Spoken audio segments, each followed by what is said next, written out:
This video covers practical tips you can use when eating on the go to make healthier choices.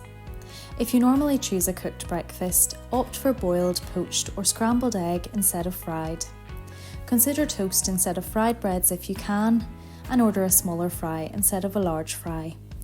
If you eat more than 90 grams of red or processed meat a day, like sausages or bacon, the Department of Health recommend reducing this to no more than 70 grams per day, as high intakes may increase risk of bowel cancer.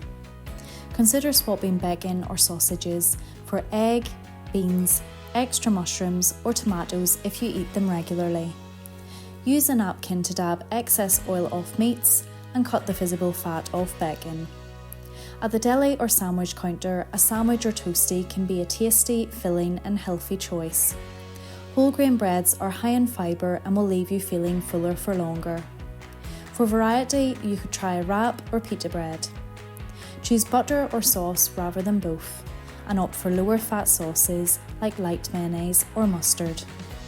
Opt for lean protein fillings, for example, tuna, chicken, turkey, egg without mayonnaise or lean beef. When ordering, ask for just a small amount of cheese and plenty of salad. Feel free to screenshot the key points from this video. Subscribe to Public Health Dietitians on YouTube for more nutrition advice and healthy recipe videos.